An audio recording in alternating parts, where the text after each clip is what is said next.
One day, they're texting you back within seconds. The next day, nothing. No explanation, no goodbye.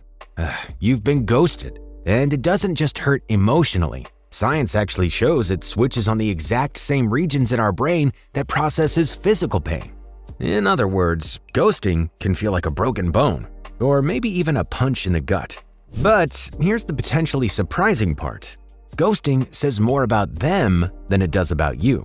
And once you understand the psychology behind it, from the neuroscience of rejection to the avoidant attachment styles that make a person want to up and run, you'll not only be able to recover faster, but you'll also learn how to build healthier, stronger connections moving forward.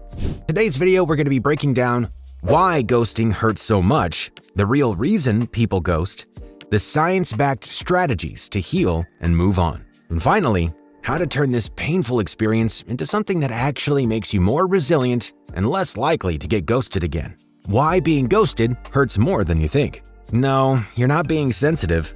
Getting ghosted really does sting that bad.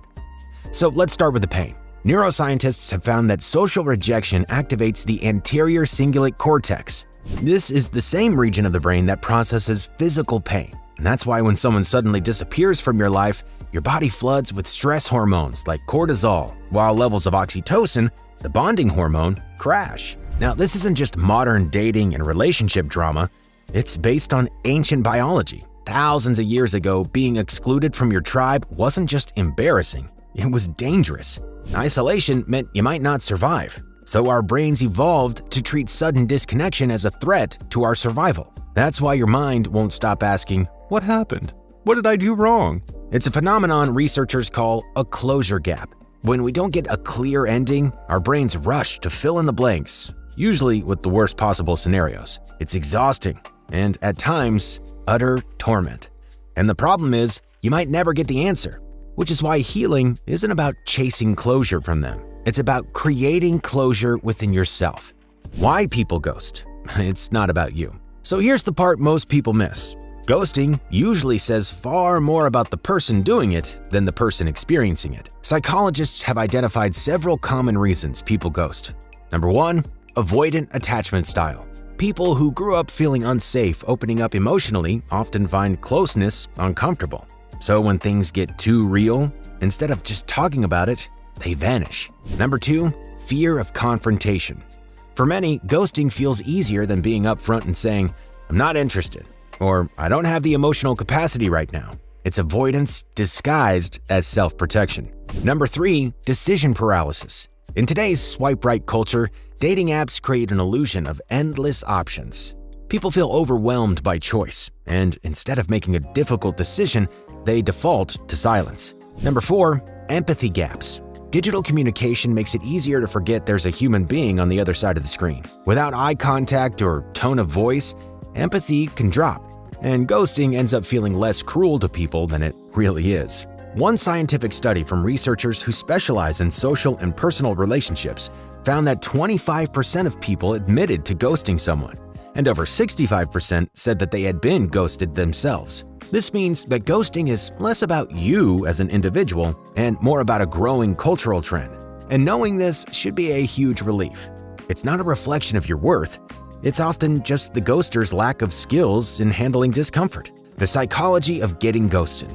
Still, knowing the reasons behind why people ghost doesn't erase the pain of it. That's because being ghosted messes with the brain's reward system.